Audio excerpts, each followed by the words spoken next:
¿Qué tal? Muy buenas tardes, muy buenos días, muy buenas noches.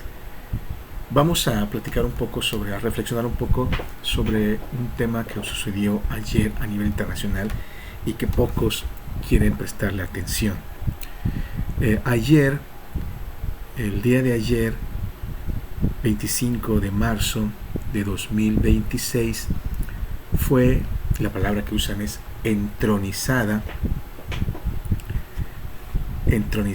en Inglaterra, Sarah Mullally, de 64 años, como la primera arzobispa de Canterbury, jefa espiritual de la comunidad anglicana y particularmente de la Iglesia de Inglaterra.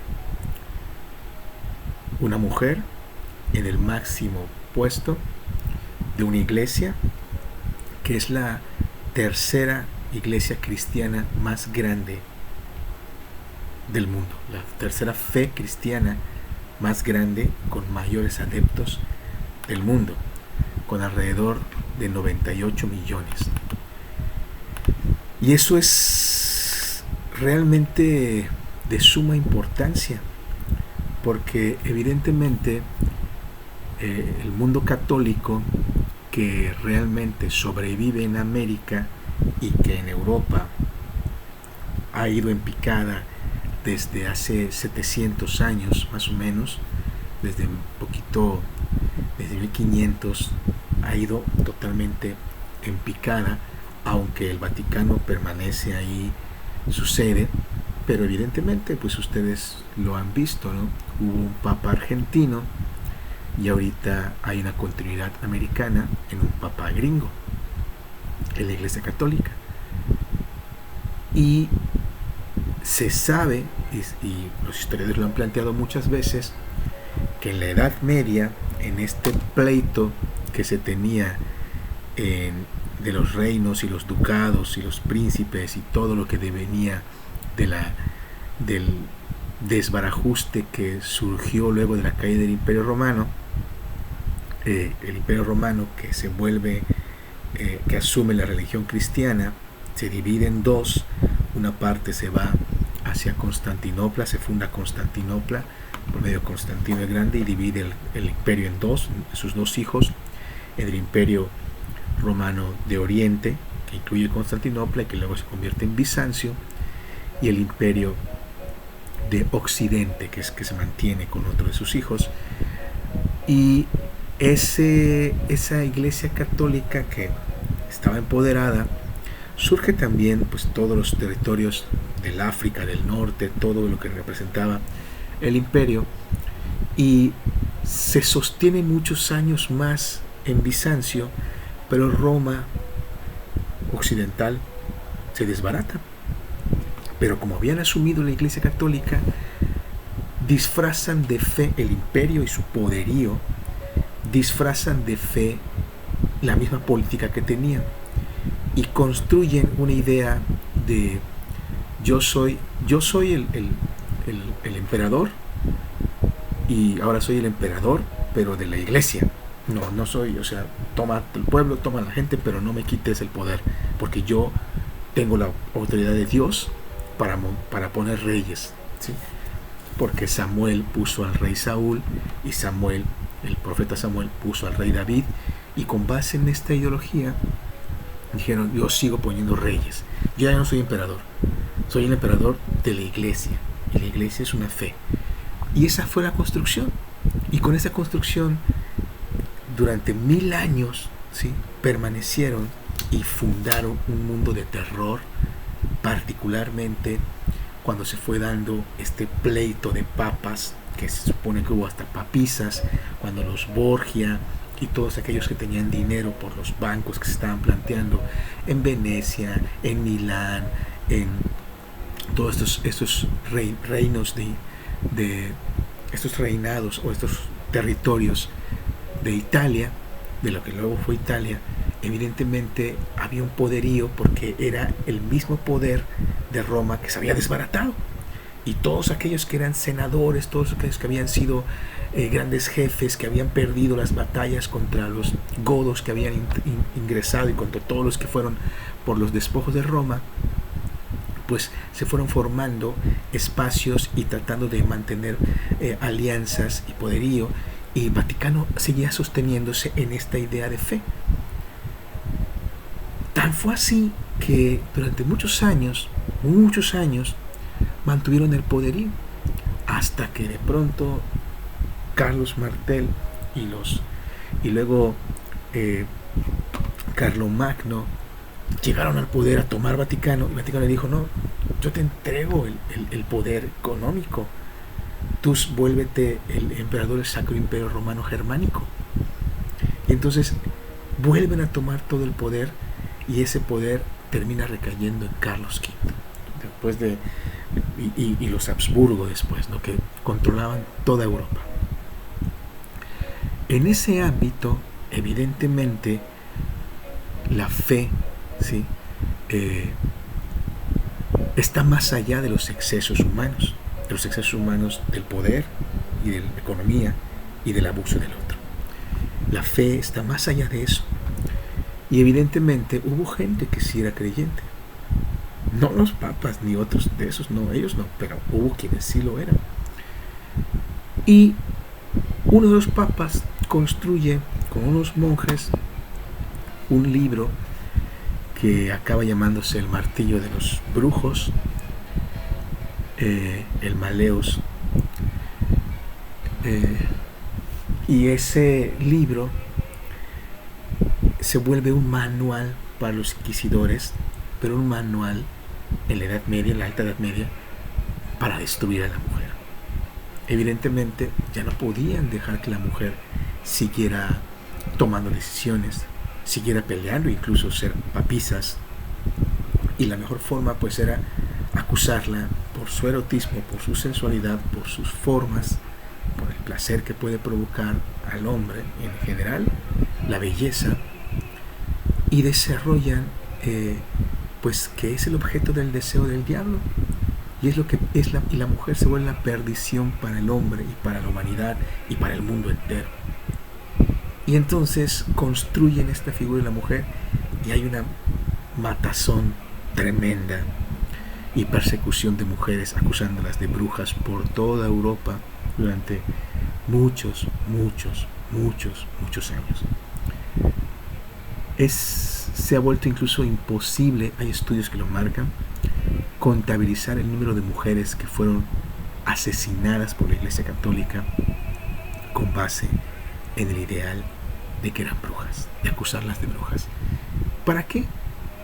Para tomarlas y luego desecharlas ante cualquier acusación, para quitarles poder y para quitarles sus herencias, sus tierras, lo que sus padres o sus esposos les hubieran dejado en herencia. Eso fue lo que ocurrió. Cuando se da la reforma protestante de Lutero, que luego es todavía más pensante, más espiritual y más decidida mediante Calvino, se hacen guerras tremendas por la fe, aún por la fe en la Europa misma, ¿sí? Y entonces también ocurre lo mismo en esa lucha, ocurre en Alemania, ocurre en Francia, ocurre en Bélgica, ocurre en muchos países, muchos espacios de lo que era Europa en ese entonces. Pero inteligentemente el Papa, para no perder poder, financia la relación entre Fernando e Isabel, a los que luego llama los Reyes Católicos, y la Inquisición, que fue prohibida en Europa, renace solamente para España y Portugal. Y son España y Portugal los que toman América, los primeros en tomar América. Y España y Portugal, que toman América, cruzan a un continente nuevo la espada, la cruz y la hoguera para quemar mujeres y quemar herejes, pero particularmente mujeres. Eso es lo que ocurre con la Iglesia Católica. Evidentemente, en aquella época que ya está la Reforma Protestante, Enrique VIII de Inglaterra rompe con la Iglesia Católica porque tiene un deseo específico, un heredero varón que no logra tener. Su esposa, durante 24 años, que fue producto de una alianza para evitar ser conquistados por España, que está bajo la fuerza de los reyes católicos primero y posteriormente con el nieto de ellos, el hijo de Juana, que es Carlos V.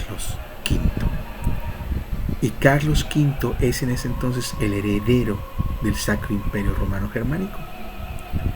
Y ese heredero, su tía, la hija de los reyes católicos, está casada con Enrique VIII. Llevan 24 años casados, tienen una hija que se llama María, pero no es varón. Y en este machismo de las iglesias, que es heredado a los reinos, los hombres son los que heredan. En Inglaterra los hombres heredan los títulos primogénitos y no había un varón. Entonces, en esa búsqueda de un varón, el tipo se mete con cuanta mujer puede y luego se quiere meter con una mujer que ya había tocado el tema protestante en su vida, Ana Bolena. Y como Ana Bolena, que es una jovencita, le dice: yo no voy a tener nada que ver contigo hasta si no estoy casada contigo, pero él no puede casarse porque está casado. Entonces pide una anulación de matrimonio al Papa y se la niegan. Pide que le permitan divorciarse y se la niegan. Y tiene de consejero a un hombre genial, Tomás Moro. Y este hombre es católico de altas esferas, ultracatólico, que es el que incluso había hecho el vínculo para que la relación entre la España católica, el Sacro Imperio Romano Germánico de toda Europa, el Vaticano, no invadieran Inglaterra. Era la razón de Tomás Moro. Y Tomás Moro le dice: dejen paz a esa chamaca, hay que buscar un heredero, pues, un sobrino en alguien, o tu propia hija, pero no, déjale en paz. Pero él se emperra con Ana Bolena y tiene otros consejeros que odian a Tomás Moro y le dicen: tú eres el rey, ¿por qué tienes que estar obedeciendo a un tipo que está en el Vaticano, a tantos kilómetros de acá? Tú eres el rey de Inglaterra. Y se convence a sí mismo, ¿sí? Y crea la iglesia anglicana. Se crea esta iglesia anglicana. Vamos a leer un poco al respecto. Dice: la comunión anglicana es la tercera comunión cristiana más grande del mundo, tras la iglesia católica, la del Vaticano, de Roma, la iglesia ortodoxa, que es toda Europa oriental, nace justamente de Bizancio, de Constantinopla y Bizancio, esa iglesia que se supone es la iglesia que funda Constantino el Grande y que se supone es la iglesia original de los apóstoles, esa, la ortodoxa. Y la iglesia anglicana tiene casi 98 millones de feligreses. Es una filiación de iglesias anglicanas en plena comunión con el arzobispo de Canterbury, que forma parte de la Iglesia de Inglaterra y fue fundada en 1534. En 1534. Su doctrina se define como históricamente protestante y reformada, aunque más cercana del cristianismo apostólico. El monarca británico es la cabeza suprema, como lo fue Enrique VIII, hoy lo es Carlos, el rey Carlos, el hijo de Isabel, y lo conocemos más por ser el ex esposo o el viudo de la princesa Diana de Gales.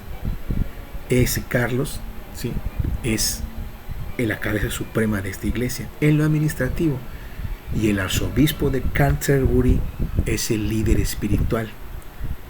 pero funciona como una federación de iglesias autónomas, entre ellas nada menos que la Iglesia Episcopal de Estados Unidos. Mientras la Iglesia Católica reconoce 7 sacramentos necesarios para la salvación, en la Iglesia Anglicana se da prioridad solamente al bautismo y a la Eucaristía. Los otros 5 se consideran solamente ritos religiosos, pero no necesariamente establecidos por Cristo. Asimismo, valoran la Eucaristía, que es la entrega de la hostia, el comulgar, pero no creen en la transubstación. ¿Qué es la transubstación? Transubstanciación es esta idea que en las misas, si vas el domingo a misa, si has ido alguna vez a misa, cuando se consagra la hostia, el sacerdote consagra la hostia, ese ritual implica que Jesús, que está vivo, que resucitó de entre los muertos, se encarna en la hostia. Entonces tú, la idea de la fe está que en ese pan y en ese vino es el cuerpo y la sangre de Cristo que entran a ti con cada comunión. En eso los anglicanos no creen, ¿sí? También respetan y reconocen a los santos de la Iglesia Católica, a la Virgen de Guadalupe, a la Madre de Cristo, celebran sus fiestas, pero no los consideran mediadores entre Dios y los hombres. Y a veces intercede por mí, Virgencita. No, ellos no consideran eso. Enfocan sus oraciones directamente en Jesús, el Cristo. Cuando Enrique VIII rompió con la Iglesia Católica en 1531, se proclamó jefe supremo de la Iglesia en Inglaterra y comenzó la reforma de la Iglesia, que estaría encabezada por él mismo en lugar del Papa. Y en 1833, Enrique VIII, por esa razón, fue excomulgado. Pero Enrique VIII no buscaba cambiar la doctrina teológica, sino eliminar la autoridad del Papa sobre los asuntos ingleses, porque te lo pintan muy bonito o muy simplista el hecho de que quería divorciarse de Catalina para acostarse o para hacerle un hijo, para casarse con Ana Bolena, a la que después también mata a Ana Bolena, le quita la cabeza, igual que a Tomás Moro. Los dos acaban sin cabeza. Pero no era eso lo único que lo motivaba. Lo que lo motivaba más era justamente renunciar, o sea, tener el poder de gobernar Inglaterra sin que la Iglesia y sus prelados que estaban ahí alrededor de él interfirieran en el gobierno. ¿Sí? Que ellos decidían cómo se iba a gobernar y le decían no. ¿Y qué hizo? Pues expulsó a toda esa gente. O te conviertes conmigo, todos los sacerdotes, te conviertes conmigo a la Iglesia de Inglaterra, o lárgate, o te desaparecemos, o acabamos contigo. Eso es lo que ocurrió. Evidentemente trajo años de guerras internas ahí en Inglaterra, ¿sí? Eliminar la autoridad del Papa sobre los asuntos ingleses, así como poder divorciarse de Catalina de Aragón, la hija de los reyes católicos, la tía de Carlos V, que en ese entonces era rey de España y emperador del Sacro Imperio Romano Germánico, y gobernaba casi sobre toda Europa. Bien, en 1534, dijimos, se crea el Acta de Supremacía, que convierte al rey en la cabeza suprema en la tierra de la Iglesia de Inglaterra, otorgándole todo el poder eclesiástico y administrativo. De 1536 a 1540, tras la ruptura, el rey ordenó la disolución de los monasterios, confiscando sus bienes, monasterios católicos, confiscando sus bienes y tierras para la corona. El 3 de octubre de 2025, el rey actual de Inglaterra, Carlos III, en calidad de gobernador supremo de la Iglesia de Inglaterra, nombró a Sarah Mullally, de 64 años, como la nueva arzobispa de Canterbury. O sea, desde octubre es la arzobispa. Lo de ayer fue solamente la ceremonia de coronación, podríamos llamarla, ¿no? De entronización. frente al mundo, acompañada por el rey, evidentemente. El rey y su corte participaron en eso.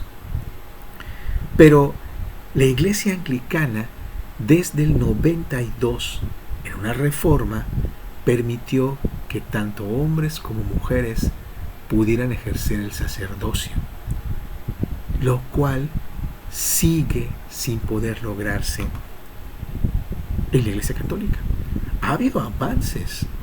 Cuando yo era niño, que fui acólito, ¿sí? Acólito es el que acompaña al sacerdote.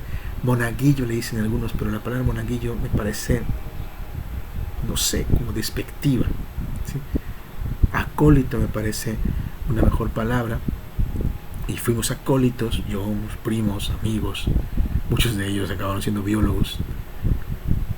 Fuimos acólitos en la capilla de San Gabriel, allí en Mérida, Yucatán. Y no estaba permitido que hubiera niñas acólitas. Conforme fui creciendo, ¿sí? Yo estuve como acólito, fui catequista, coordinador de coros, coordinador de grupos de teatro y danza, y a los 21 años, 22 años formé un grupo de estudiantes de la Biblia. Y ya luego me fui separando, ¿no? O sea, un amigo sacerdote me pedía que yo ingresara al seminario. Fui a algunos retiros espirituales en el seminario, pero ya luego decidí que no era por allá. ¿Por qué? Porque hay una parte muy interesante, que es la parte del celibato, y el cual sabía yo que no iba a cumplir. ¿Y para qué ser un hipócrita? Y ese tema que yo pensé, y que conozco a algunos seminaristas que se salieron porque se enamoraron, y pues tanta drama que hay en la Iglesia Católica de temas sexuales entre monjas, sacerdotes, secretarias y muchos sacerdotes que han dejado los hábitos para casarse bien, o pues abrazan la diversidad sexual pero no pueden, pues viven odiándola ante todos aunque ellos la abracen, y todos los caos que existen en el tema de la pedofilia, la pederastía de la Iglesia Católica, tiene que ver con esos deseos sexuales que no pueden reprimir, que no tienen la capacidad para cumplir. Mi pregunta es, pues no estés. Yo por eso no decidí no estar, porque sabía que pues me gusta la mujer, me gusta la parte de convivir con una mujer, eróticamente, sexualmente. ¿Por qué iba yo a estar en un celibato que no iba yo a cumplir, engañándome a mí mismo y a la feligresía? Pero tiene que ver un poco con esto, con que la Iglesia Católica está negada a las reformas y la Iglesia Anglicana no, y desde el 92 se permitió. Sarah Mulally, de 64 años, es la nueva arzobispa de Canterbury, la líder espiritual de toda la comunidad anglicana, la líder espiritual de la Iglesia de Inglaterra. Es una ex enfermera, tiene una maestría en ciencias, en estudios interprofesionales de salud y bienestar, tiene una maestría en teología pastoral por la Universidad de Londres. Es una mujer casada con 2 hijos.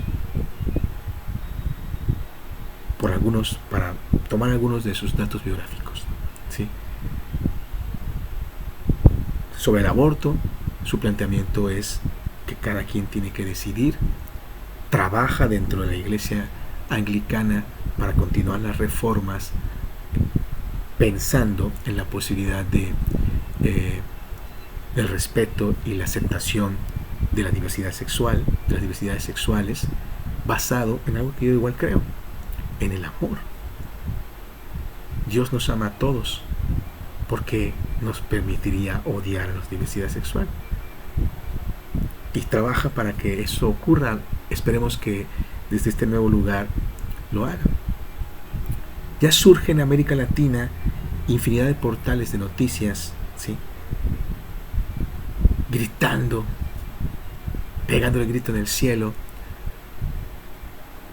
evidenciando su desconocimiento total del ser humano y su evolución, y la evolución de los pensamientos. Y se rasgan las vestiduras de cómo es posible que una mujer sea arzobispa la líder espiritual, la, entre comillas, papisa de una iglesia. Pero lo cierto es que quien está muy, muy atrás es la Iglesia Católica. Yo recuerdo hace como unos 10 o 12 años, quizá un poco más, 15 años, me tocó asistir o acompañé a una pareja que yo tenía en ese entonces a una reunión budista, un ritual, como una misa, pero en la comunión budista, en esa religión, en el budismo. Y pues era un poco igual, era un cuarto, sillas, ¿sí? Algo que era como un atrio, o sea, como un... había un espacio para que más arriba, como para que el orador pudiera dirigirse a nosotros, y este orador, vestido así con la ropa que más o menos conocemos de los monjes budistas, era una mujer rapada. Se subió a este espacio y desde ahí condujo la ceremonia, y fue muy, muy bonita. Estaba lleno de gente esa iglesia en Mérida, de Yucatán. O sea, mujeres liderando la comunidad budista en ese espacio, esa ceremonia budista. Hay pastoras en religiones protestantes, evangélicas, ¿sí? Y de otras ramas del cristianismo, y la iglesia anglicana también presenta a una mujer. Es interesante, ¿sí? Entre las iglesias cristianas, ¿sí? No ocurre esto en el mundo judío, no ocurre esto en el mundo musulmán aún, ¿sí? Son los tres grandes grupos, los más amplios, ¿no? De las tres religiones abrámicas, las tres, que provienen del mismo espacio. ¿Y por qué abrámicas? Porque incluso recuerden que los árabes vienen de esta rama de Ismael, el hijo de Abraham, ¿sí? Y esta rama árabe, de la cual el culmen es Mahoma, es el que recibe el anuncio del ángel Gabriel, del arcángel Gabriel, ¿sí? Gabriel es el que le habla a Abraham, a Moisés, a todos los padres de la iglesia, y también es Gabriel el que le habla directamente a Mahoma, ¿sí? Entonces, pues son las tres: los musulmanes con el Islam, el Corán, los católicos y todo el cristianismo derivado de él, que estamos planteando acá, y los judíos, ¿sí? Pero hay muchísimas más religiones: el budismo, el hinduismo y muchas más. Entonces, no hay que pegar el grito en el cielo, hay que celebrarlo. Yo lo celebro. Celebro que una mujer sea la líder espiritual de la iglesia anglicana.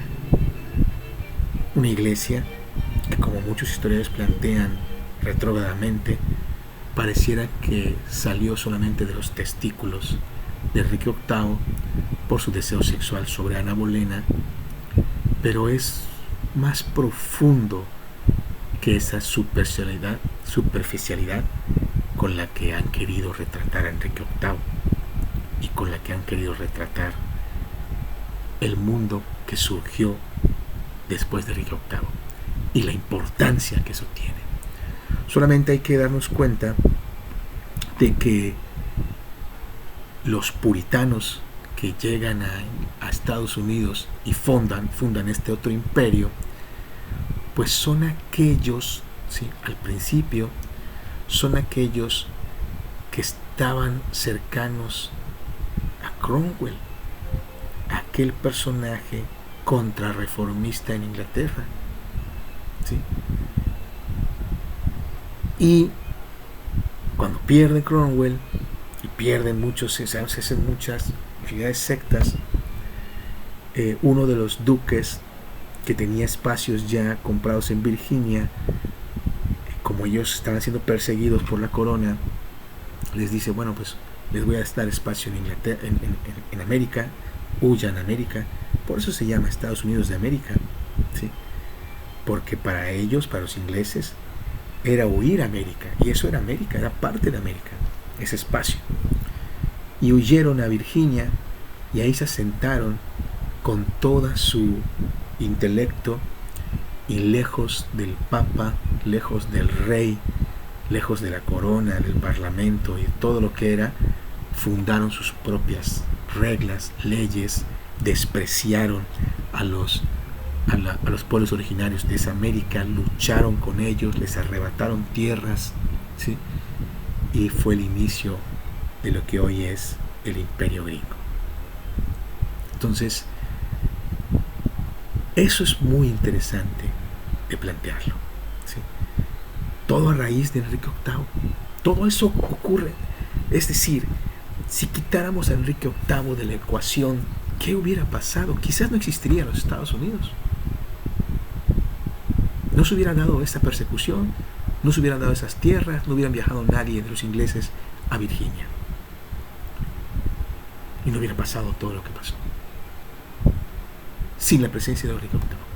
Sin la presencia de Enrique VIII, nadie conocería a Ana Bolena, no hubiera nacido Isabel I, ni Bloody Mary, ni María, la hija de Enrique VIII.